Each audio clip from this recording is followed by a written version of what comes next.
Hello దోస్తుల్, అందరు ఎట్లున్నారులే? మనసు ఉన్నారులే. ఎంత మస్తు అంటే మస్తున్నా. ముందుగా మీ అందరికీ హ్యాపీ న్యూ ఇయర్ అండి. ఈ సంవత్సరం మీ అందరికీ దేవుడు మంచి సంతోషాన్ని, మస్తు పైసలు ఇవ్వాలని కోరుకుంటున్నా. మీతో పాటు నాకు కూడా ఇవ్వాలని కోరుకుంటున్నా.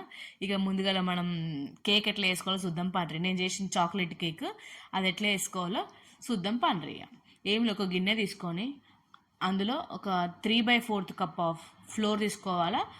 దాంట్లో మిగిలిన పోర్షన్లో కోకో పౌడర్ తీసుకొని దాన్ని మంచి జల్లెల్లో వేసేసుకొని అందులో ఒక teaspoon baking powder, half teaspoon baking soda వేసి దాన్ని మంచి జల్లించుకొని పక్కన పెట్టేసుకోవాలి. ఆ తర్వాత మనం కేక్ బేక్ చేసుకోవడానికి ఏ గిన్నె పడితే ఆ గిన్నె తీసుకోవచ్చు. మన దగ్గర ఏ గిన్నె ఉంటే ఆ గిన్నె తీసుకోండి. ఆ గిన్నె తీసుకొని, నా దగ్గర బటర్ పేపర్ లేకుండే నేను ఒక నార్మల్ పేపర్ తీసుకొని ఆ గిన్నెకి సరిపడి దాన్ని రౌండ్ కట్ చేసి పేపర్కి గిన్నెకి మంచి బటర్ అప్లై చేసేసుకొని పెట్టుకున్న పక్కన. ఇప్పుడు ఒక మిక్సీ బౌల్ తీసుకొని అందులో 3/4 కప్ ఆఫ్ షుగర్, 3 eggs,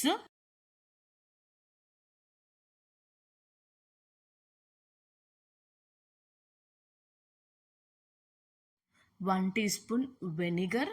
ఒకవేళ మీ దగ్గర వెనిగర్ లేకపోతే నిమ్మకాయ కూడా తీసుకొచ్చండి.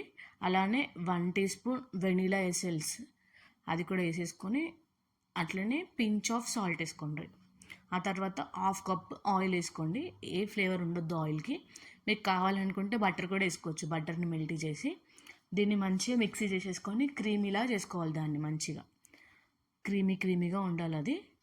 అట్లా చేసుకొని దాన్ని ఇప్పుడు ఇంతకుముందు మనం జల్లించుకున్న పిండి ఉంది కదా, దాంట్లో మిక్స్ చేసేసేసి ఇప్పుడు నేను వీడియోలో చూపిస్తున్నలాగా కట్ అండ్ ఫోల్డ్ మెథడ్లో దాన్ని మంచిగా పిండిని ఒకటే డైరెక్షన్లో మిక్స్ చేసుకోవాలి.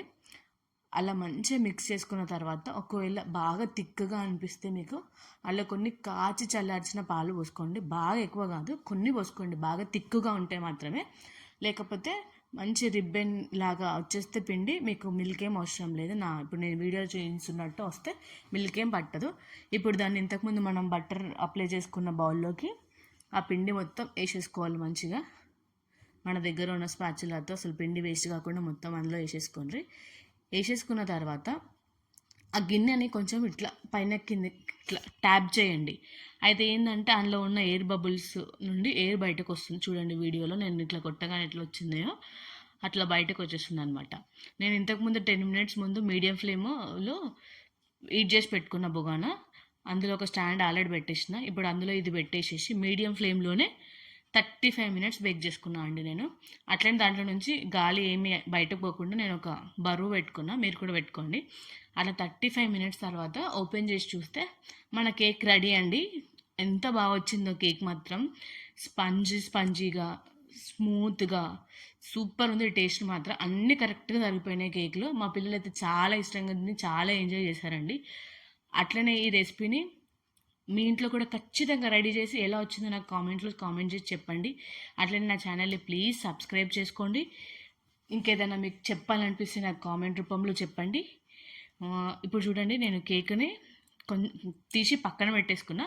అది మొత్తం చల్లారిన తర్వాత దాన్ని మనం సైడ్లోకి కొంచెం నైఫ్తో కట్ చేసేసుకొని దాన్ని ఉల్టా వేసేసుకుంటే ప్లేట్లో ఓపెన్ వచ్చేస్తుంది బయటకి. ఆ తర్వాత వెనుకకున్న బటర్ పేపర్ తీసేసిన.